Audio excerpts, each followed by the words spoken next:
Selatan dari Gubernur DIY Sri Sultan Hamengkubuwono X.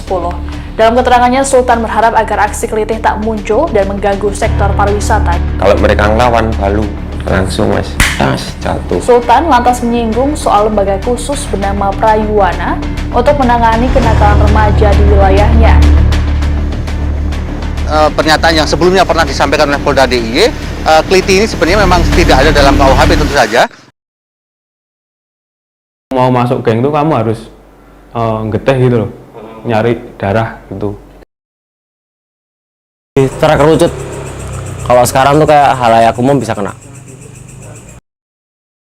Jadi misalkan anak kuliahan yang udah nggak terlibat apapun, atau orang kerja, atau orang mau berangkat ke pasar, itu pun bisa kena.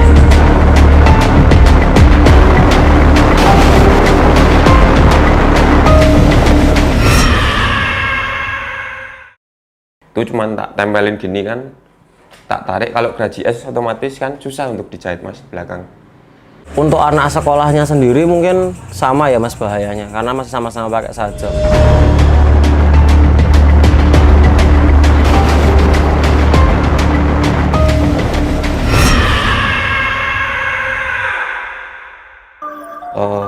Kita cari muter keliling nih, cari tempat gimana biar bisa ketemu musuh, sama-sama ketemu musuh di tempat lain gitu, di tempat manapun gitu. Itu kelitih sebenarnya kayak gitu dulu.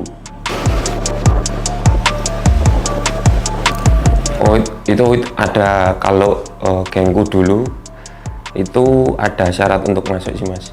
Itu syarat wajib yang harus dipenuhi. Syarat pertama itu ini sih mas, pertama yang paling pertama itu ya minta seragam ya. Bonus kalau ngajar sih bonus, hitung aja bonus kalau dapat tempat sepi. Yang kedua itu udah dapat seragam, lepas kunci motor, buang ke sawah ke yang jauh biar dia baliknya jalan gitu. Itu kalau keinget-inget sih masih sampai sekarang tuh nyeselnya minta ampun gitu mas. Nah kalau dulu kan namanya remaja kan mas, pemikirannya masih belum sempat mikir orang tua, belum mikirin, pengennya masih seneng terus gitu mungkin. Istilahnya gini mas, kalau mereka nggak ngelawan sih mas, kalau aku pribadi sih, aku dulu pertama nggak tegaan mas, nggak tegaan. Kalau mereka ngelawan Palu, kalau mereka nggak ngelawan paling cuma tak lepas seragam, kunci, tinggal. Yang penting dapat seragam sekolah musuh gitu. Itu kalau siang, itu siang jam 12 gitu, itu ujian awal masuk mas. Biasanya gitu, itu paling enggak seminggu itu 3 kali, seminggu ya 3-4 kali lah. Soalnya kalau hari Jumat kan hari sakral dulu di gengku.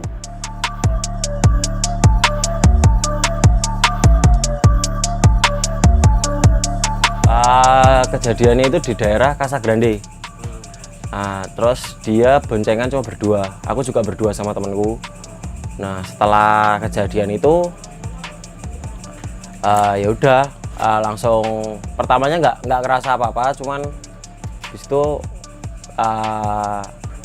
yang temanku yang tahu kok kakiku berdarah kenapa, baru dibawa ke rumah sakit.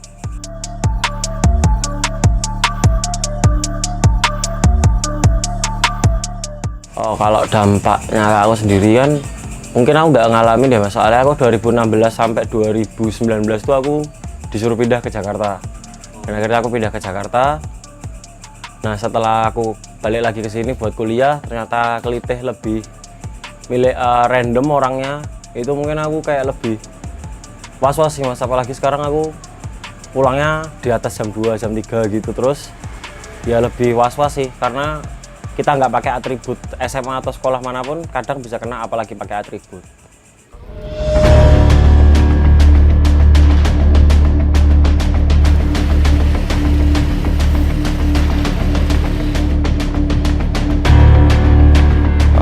Paling aku ingat itu ini mas, geraji es batu panjang 1 meter itu anak sekolah geng C, anak sekolah geng C itu tuh ini geraji es batu itu karena tak kenain, tak kejar kan pertama mas, tak kejar kan dia yang neriakin dulu nih di tongkrongan waktu malam minggu. Kalau dulu kan malam minggu sebelum ini tuh teriakin dulu tak kejar. Aku pas baru bikin itu Garage S itu. Nah itu kekejar. KLE kan sama Fiction kan kencengan Fiction. Itu kekejar mas di sebelahnya persis. Garage S batunya itu cuman ku tempelin, ku tarik. Mampus nggak bisa dijahit, tak tinggal. Sama motornya tuh tak sama temanku tuh sama-sama 2 orang mas. Tapi mungkin dia mentalnya down kan. Sama-sama 2 orang itu mentalnya down. Itu cuman tak tempelin gini kan, tak tarik. Kalau Garage S otomatis kan susah untuk dijahit mas di belakang. Sajam yang model itu mas, itu tuh sebenarnya tuh lukanya tuh nggak terlalu ini sih mas, cuman kayak ini, cuman kalau dalam agak dalam, menjahit posisi jahitnya itu susah mas, karena kan nggak rata.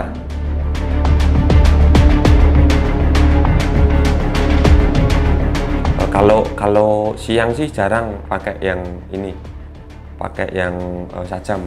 Kebanyakan tumpul, cuman tumpulnya itu kalau punya aku dulu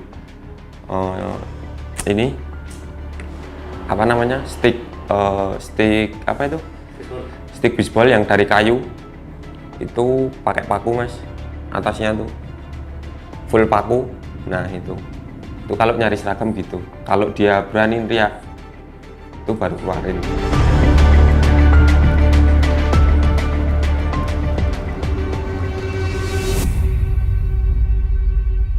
Aku bareng teman-teman tuh ada beberapa motor sih, sekitar 4 gitu. Cuman habis dari lampu merah, itu mereka masuk gang arah rumahnya sendiri-sendiri gitu. Tinggal aku lurus sendiri. Nah terus posisi itu kan hujan deras. Aku berhenti sebentar kan buat neduin HP, tak masukin ke tas. Nah pas aku mau balikin tas lagi ke punggung, itu udah keduluan langsung disabet gitu sama pelakunya. Pelakunya langsung nyabet mas. Jadi posisi aku berhenti itu langsung dia dari belakang langsung nyabet, dan posisinya dia cuman 1 motor, jadi nggak kayak aku juga nggak curiga kalau ada rombongan gitu. Terus kemudian apa ya? Kemudian dia langsung habis nyabet itu, dia juga nggak nyebutin dia dari sekolah mana atau geng mana gitu. Terus dia langsung pergi, dan ya udah aku kayak pertama belum sadar juga mas. Cuman kayak itu soalnya kayak dipukul benda tumpul sih mas rasanya. Terus pas dia pergi itu celuritnya masih ditenteng. Jadi itu aku baru ngeh, terus aku cek sini kan pinggangku, ternyata itu berdarah. Terus itu kan posisi jalannya juga sepi, jadi mau minta tolong sama orang juga bingung. Terus itu posisinya sebenarnya deket sama rumah mas, mungkin cuman jarak kejadian sama rumah sekitar 1 kiloan lah kurang lebih. Terus ya aku mikirnya ya udahlah dibawa ke rumah aja, nanti diobat merah sembuh gitu mikirnya. Tapi kan terus aku bawa motor lagi, tak lanjutin, posisi semakin hujan deras, terus kayak darahnya keluar terus gitu kan, rasanya kayak mau pingsan gitu kan. Terus aku neduh di kayak orang neduh gitu. Nah di situ ditanyain sama yang neduh, kenapa mas gini. Terus aku bilang kena klideh pak gini. Terus langsung dibawa ke rumah sakit. Nah dari rumah sakit itu ada kan itu langsung masuk berita. Jadi waktu aku neduh itu ada yang ngefotoin gitu loh mas. Terus zaman dulu kan ICJ itu masih booming gitu lah. Langsung masuk berita ICJ itu, teman-teman ada yang tahu beberapa sih. Terus ada yang langsung nyamperin ke rumah sakit ngaruh kayak gitulah. Terus ya udah gitu aja sih. Itu posisinya aku nggak pingsan mas, jadi masih benar-benar sadar dari habis kejadian itu.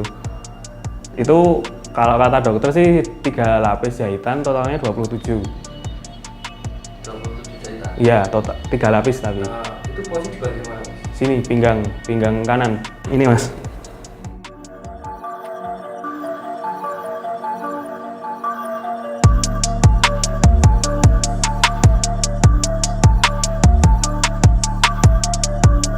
Awalnya nggak kenal mas, nggak kenal itu siapa, tahu dari geng mana juga nggak tahu.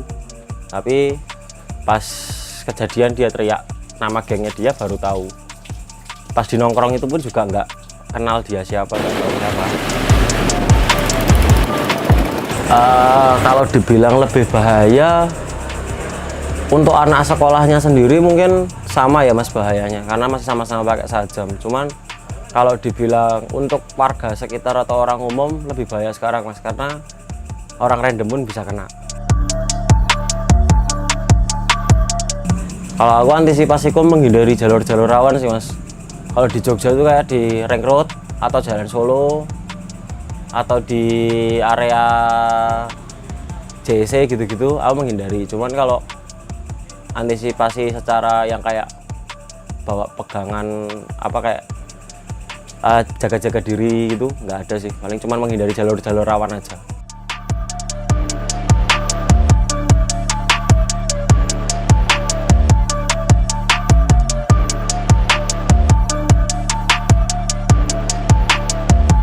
Kalau zaman segitu nggak ada mas, puas, adanya cuman puas. Ya namanya masih remaja mas, masih umur berapa dulu. Emang mental terbentuk, emang benar-benar jadi kita juga bangga mas, punya nama gitu. Enggak sih, kebanyakan ya emang musuh bebuyutan aja sih mas. Musuh bebuyutan dari zaman alumni dulu ya mungkin ya, kita kan cuma generasi penerus, jadi cuma ngelanjutin.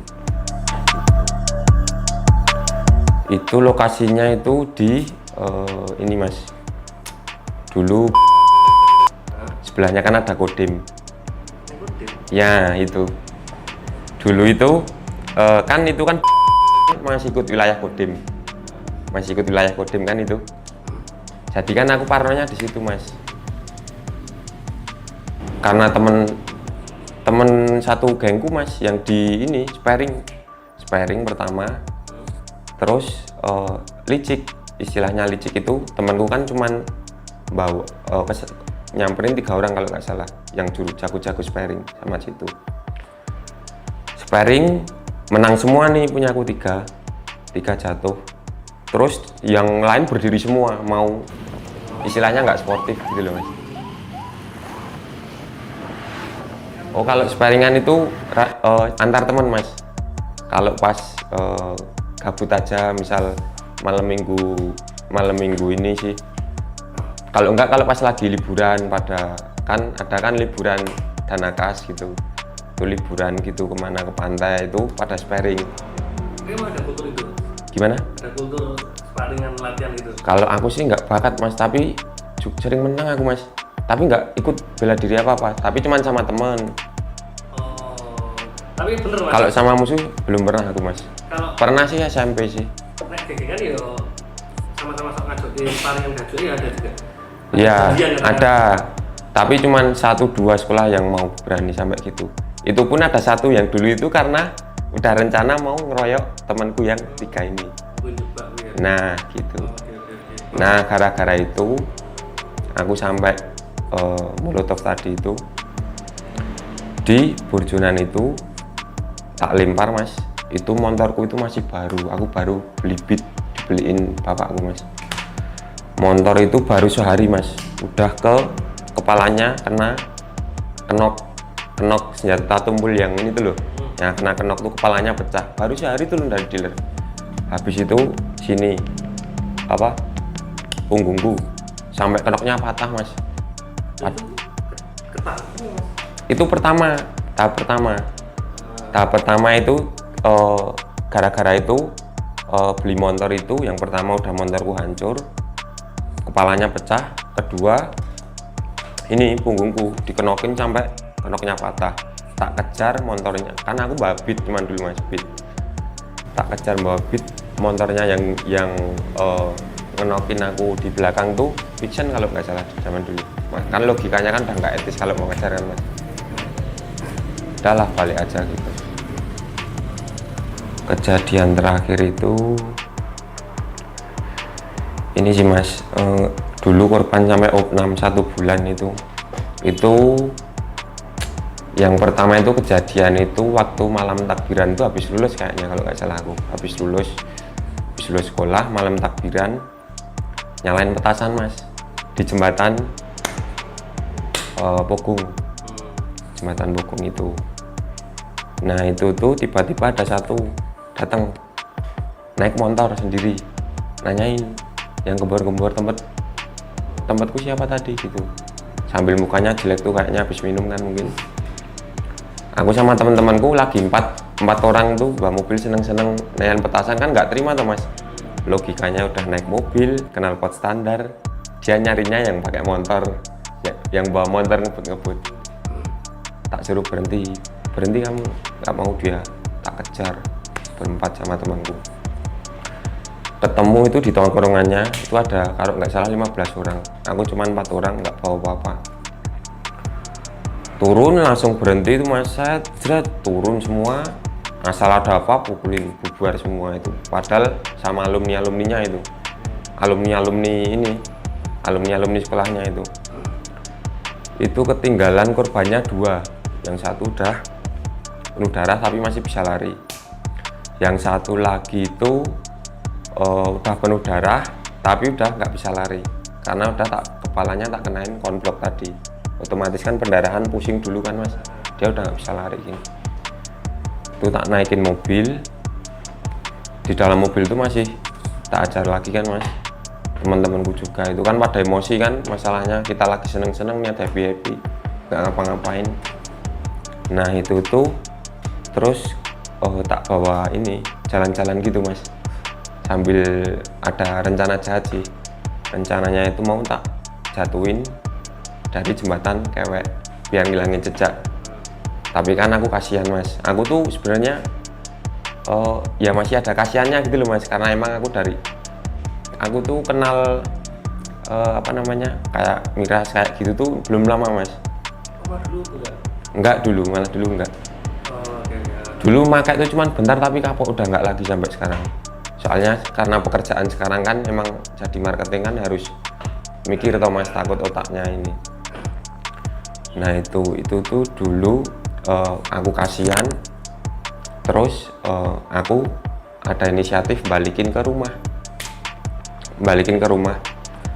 Jadi si korban tak suruh ngomong gini mas, kamu tak balikin ke rumah, tapi kamu cerita gimana kejadiannya sama ibumu, semuanya ceritain detail. Tak balikin ke rumah mas, dia cerita semuanya, dimarahin sama ibunya, dilariin ke rumah sakit. Goblokku itu mungkin dulu ya mas, ngapain tak balikin segala, mending tak cemplungin sekalian. Nah itu terus seling berapa hari alumninya yang nggak terima, dinaikin kasusnya. Aku udah sama temanku patungan sewa pengacara, BAP 2 kali mas. BAP 2 kali itu si korban itu ternyata ada tambahan saksi dan ada barang bukti berupa senjata tajam 1 sama kenok itu 1. Padahal kita nggak bawa apa-apa. Itu kemungkinan punya teman korban yang jatuh. Kemungkinan besar. Kalau enggak ya emang kong kali kong antar, kan itu kan wilayahnya musuh mas. Jadi saksi kan bisa ngakalin.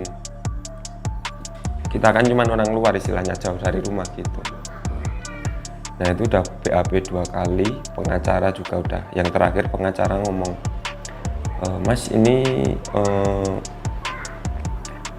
tinggal ada 2 solusi karena barang bukti udah dapat 2. Kok bisa ada barang bukti? Aku kan juga mikir mas, kita nggak bawa apa-apa. Terus jalan satu-satunya mau sidang BAP yang terakhir, tapi otomatis langsung masuk, atau mau balik kanan semuanya. Balik kanan semuanya, bubar. Temanku ada yang 1 ngeyel, masih kerja. Pagi dijemput mas, dia lagi kerja. Kenapa berapa lama mas? Kalau nggak salah 8 bulan mas. Zaman dulu kan beda sama zaman sekarang mas. Oh, iya, ya? Iya, padahal itu udah 351 rencana pembunuhan.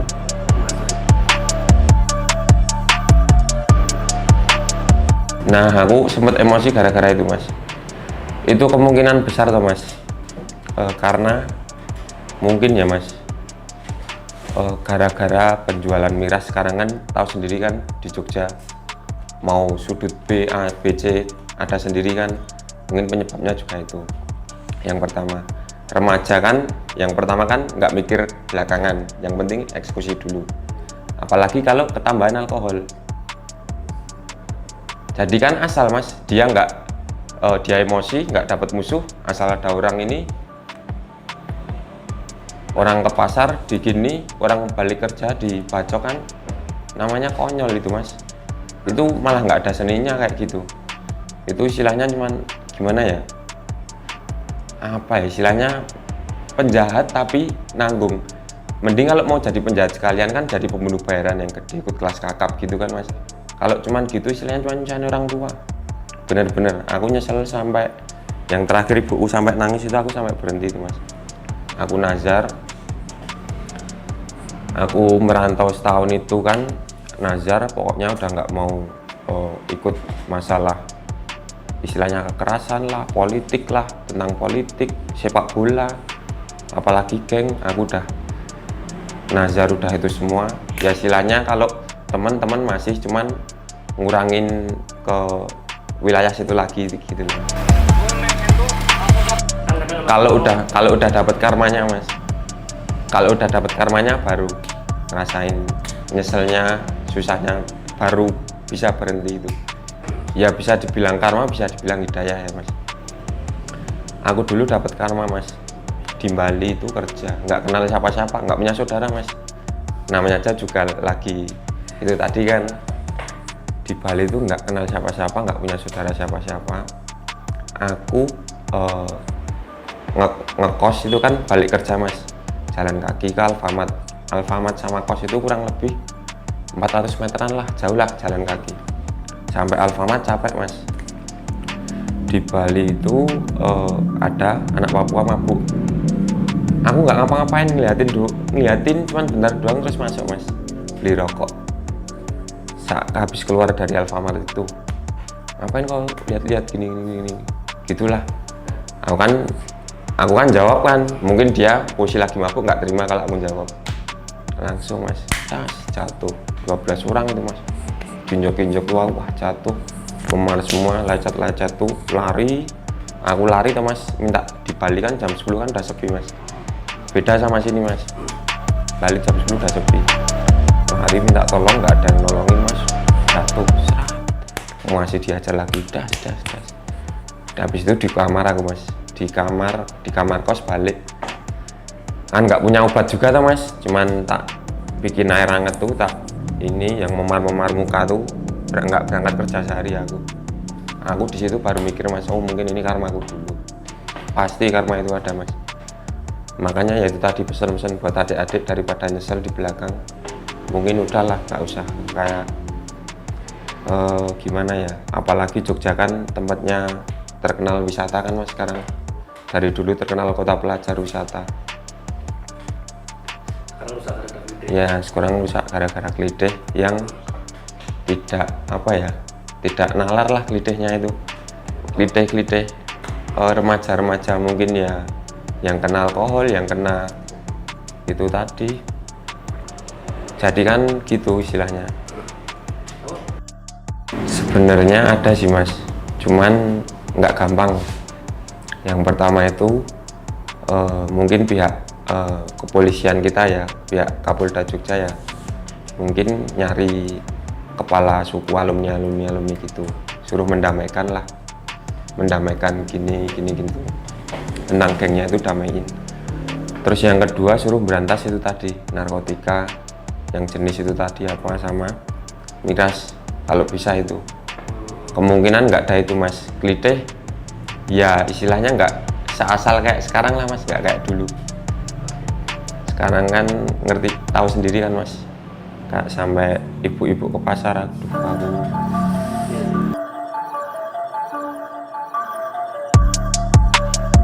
Dengan posisi aku yang udah jadi korban, terus aku ikut jadi fokus ke geng itu kan, takutnya malah nanti aku kayak di geng tuh terus kayak apa namanya, sering odo-odo ngajak-ajak ayo bales, nah, malah nggak ada habisnya gitu loh mas. Jadi malah saling bales gitu terus. Kan yang terjadi kayak gitu kan? Iya. Tapi mas Bagas nggak sepakat dengan itu ya? Nggak sepakat sih kalau aku. Solusi menghindari kelitih tuh ya selain berserah diri, nggak ada lagi mas.